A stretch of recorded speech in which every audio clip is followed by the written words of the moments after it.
The West Coast Main Line through Cumbria is one of the greatest railway journeys anywhere in Britain. Between Carlisle and Penrith, the railway races through the beautiful Eden Valley, beneath snow-covered fells, alongside ancient villages, historic junctions, and some of the most dramatic scenery on the entire route between London and Glasgow. This section of railway has thrilled railway enthusiasts for generations, from the days of steam locomotives battling Shap Summit to today's Pendolino and freight services charging north through the winter landscape.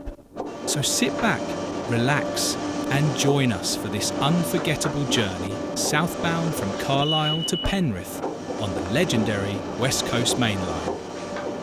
We begin our journey at the magnificent Carlisle Citadel Station, one of the great railway stations of Britain. Opened in 1847, Carlisle quickly became one of the most important railway centres in the country. For well over a century, this city stood at the crossroads of Britain's rail network, where English and Scottish routes met beneath the vast train shed roof. In the age of steam, Carlisle was famous for the sheer variety of locomotives arriving from every direction. LMS Pacifics thundered north toward Glasgow. LNER Express engines arrived from Newcastle and Edinburgh, while freight engines and local trains crowded the surrounding yards and depots. Kingmoor and Upperby sheds became legendary among enthusiasts, packed with famous locomotives working some of Britain's toughest main lines. Today, although the steam has gone, Carlisle still feels every inch the great railway city. Modern Avanti Pendolinos, Transpennine Express services, ScotRail trains and heavy freight workings continue to give the station an atmosphere that railway enthusiasts simply love. As we ease out of Carlisle heading south, the railway begins to leave behind the city streets and suburban landscapes. Almost immediately, the scenery opens out into the wide and peaceful Vale of Eden, one of the hidden gems of northern England. To the west lie the distant mountains of the Lake District, their peaks often coated in snow during winter. To the east rise the Pennines, creating a dramatic natural corridor through which this great railway passes. On a snowy day, this section of line becomes truly magical. Fields disappear beneath blankets of white. Dry stone walls cut dark lines through the frozen landscape. Bare winter trees stand against pale skies, while smoke drifts lazily from farmhouses and villages in the valley below. The entire journey feels almost timeless in winter conditions, and it becomes easy to understand why so many railway photographers and enthusiasts flock to Cumbria whenever snow arrives. This railway itself was one of the great engineering achievements of the Victorian age. The line between Lancaster and Carlisle opened in 1846 after fierce debate over the best route north into Scotland. Engineers argued whether the railway should avoid the mountains entirely or attempt a direct crossing over the hills of Cumbria. Eventually, the route over Shap Fell was chosen under engineer Joseph Locke, creating one of the most famous mainline railways in Britain. As we continue south, the line gently curves through open countryside toward the village of Wetherell far behind us and onward through the Eden Valley landscape. This is fast railway running country today, but during the steam era, these rails echoed to the sound of hard-working locomotives climbing towards Shap Summit. In winter weather, steam locomotives here became legendary.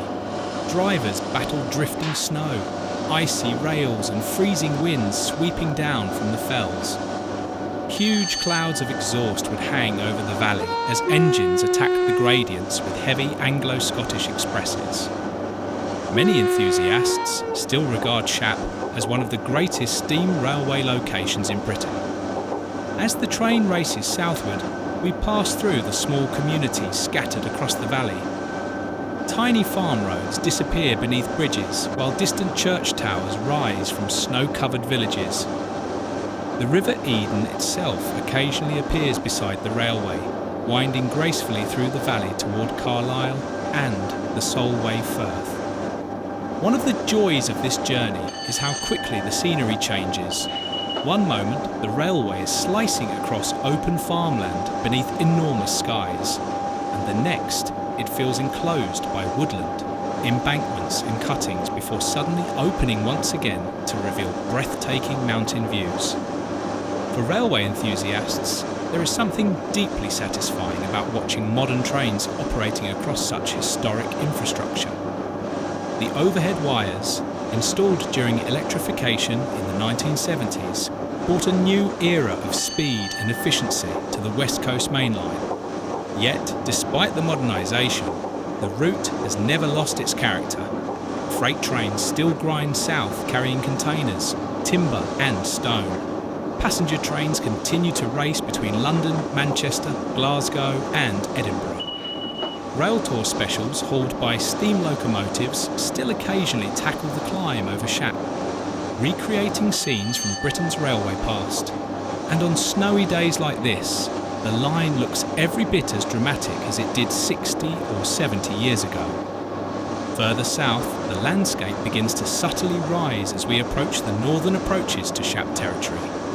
Even though the summit itself lies beyond Penrith, this entire section carries the feeling of a railway climbing toward the hills. To the west, if the weather is clear, you can catch glimpses of the northern Lake District fells. Snow often clings to the higher peaks long after it has vanished elsewhere, creating stunning backdrops for passing trains. For many travellers, this is one of the most beautiful parts of the entire West Coast Main Line. Unlike the dense urban running further south around Birmingham, Manchester or London, Cumbria offers space, silence and scenery on a grand scale. It is railway travel at its most atmospheric. Soon we begin approaching the outskirts of Penrith. Historically, this was an important railway town with several different rail routes converging nearby. Penrith became a key stopping point on the Anglo-Scottish route after the opening of the Lancaster and Carlisle Railway in 1846. The town also connected with branch lines into the Eden Valley and toward Keswick, routes sadly lost during the railway closures of the 20th century. The old Eden Valley Railway once linked communities across eastern Cumbria, carrying passengers, livestock and freight through beautiful rural landscapes.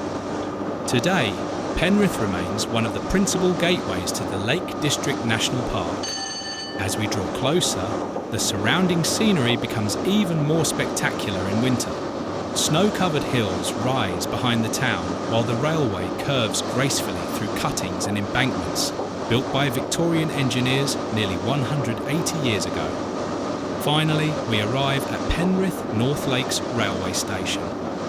Opened in 1846, the station has welcomed travellers for generations heading into the Lake District or onward towards Scotland. Even today, it remains one of the most atmospheric stations on the West Coast Main Line, surrounded by some of the finest scenery in Britain. And as the snow settles quietly across the platforms and the mountains beyond, it becomes impossible not to fall in love with this railway. The West Coast Main Line between Carlisle and Penrith is far more than simply a transport route. It is a living piece of British railway history, a line of engineering ambition, legendary steam battles, stunning landscapes and unforgettable winter scenery. Whether you are a railway enthusiast, photographer, historian, or simply someone who loves beautiful train journeys, this route deserves to be experienced at least once in your life. Thank you so much for travelling with us on this wonderful winter journey along the West Coast Main Line through Cumbria. We really hope you enjoyed this snowy run from Carlisle to Penrith. If you did enjoy the video, please be sure to like, share and subscribe for more railway journeys, driver's eye views, railway history and archive railway films from across Britain and beyond. And until next time, thanks for watching.